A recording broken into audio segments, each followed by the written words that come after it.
नमस्कार, next 9 news देख रहे हैं आप और मैं हूं आपके साथ प्रज्ञा सिंह।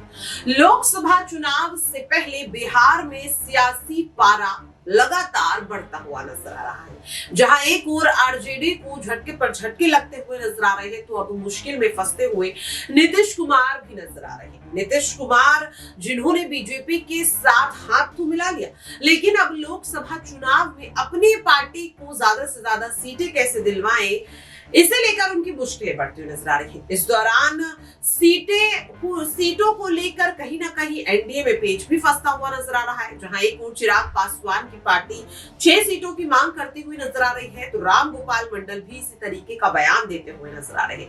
राम गोपाल मंडल द्वारा दिए गए एक बयान के बाद तो माना जा रहा है कि वे आरजेडी की तरफ रुख करते हुए नजर आ सकते हैं। और अब ऐसे ही कयास लगने शुरू हो चुके हैं जेडीयू के पूर्व राष्ट्रीय अध्यक्ष ललन सिंह को लेकर कहा जा रहा है कि पहले उनके हाथों से राष्ट्रीय अध्यक्ष पद छीना गया और अब उनकी लोकसभा सीट भी खतरे में पड़ती हुई नजर आ रही है। मुंगेर सीट से वो फिलहाल मौजूदा सांसद हैं, जहां से इस बार कहा जा रहा है कि बीजेपी नीलम देवी को आगे कर सकती है। अब अगर ऐसा होता है तो क्या ललन सिंह इस बात पर अपनी सहमति देंगे, क्योंकि ललन सिंह मौजूदा सांसद है यहां से, और अगर 2024 के लोकसभा चुनाव में पार्टी उन्हें टिकट ना देकर किसी दूसरे नेता को टिकट देती है, तो ऐसे में क्या इस फैसले पर वो अपनी सहमति देते हुए नजर आएंगे? उम्मीदें काफी ज्यादा कम नजर आ रही है। और जब से ये खबरें बिहार की सियासत में तूल पकड़ रही है, तब से ही दावे किए जा रहे हैं कि क्या ललन सिंह यहाँ पर बगावत करते हुए नजर आ सकते हैं।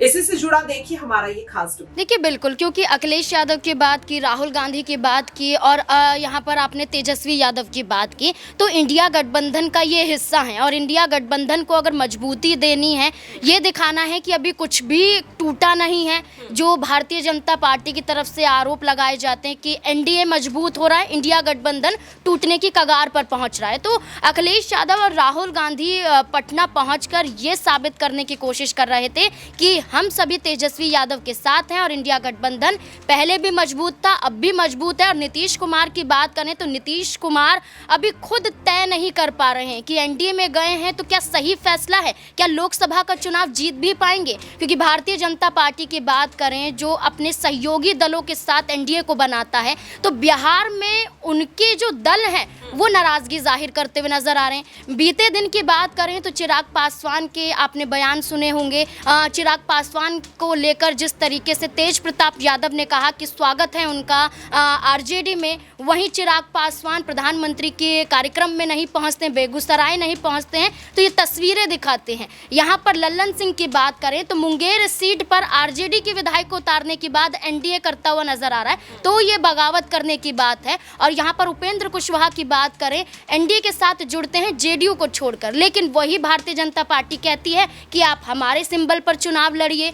कितनी सीटें दी जाएंगी अभी तो ये भी नहीं तय हुआ। और बिहार की बात करें तो बिहार में तो ऐलान भी नहीं किया गया है प्रत्याशियों का, तो कहीं ना कहीं नीतीश खतरे में है और एनडीए की वजह से कहीं ना कहीं नीतीश कुमार हो सकता है कि चुनाव भी हारते हुए नजर आए। आपने यहाँ पर नीतीश कुमार का जिक्र किया, यहाँ पर मैं उस बयान को याद दिलाना चाहूंगी जो आरजेडी नेता मुकेश रोशन द्वारा दिया गया कि अब बीजेपी कहीं ना कहीं नीतीश कुमार की ही कुर्सी छीनने में लगी हुई है और इसीलिए कहीं ना कहीं उनके पार्टी के नेताओं को इस बार टिकट देने की भी बात नहीं कही जा रही। आपने ललन सिंह का जिक्र खुद कर दिया, तो क्या वाकई में मुकेश रोशन का ये बयान सच साबित होता हुआ नजर आएगा कि जल्द ही जेडीयू के 30 विधायक बीजेपी में शामिल होते हुए नजर आ सकते हैं? देखिए बिल्कुल, यहाँ पर अगर आप जेडीयू के विधायकों की यहाँ पर संख्या देखेंगे तो मात्र 45 विधायक उनके पास हैं कुल मिलाकर, निर्दलीय को भी मिला लेंगे तो आप, तो 45 विधायकों में अगर आरजेडी विधायक मुकेश रोशन ये कहते हैं कि 30 विधायक यहाँ पर भारतीय जनता पार्टी के पास चले जाएंगे, तो जेडीयू के पास बचा क्या है?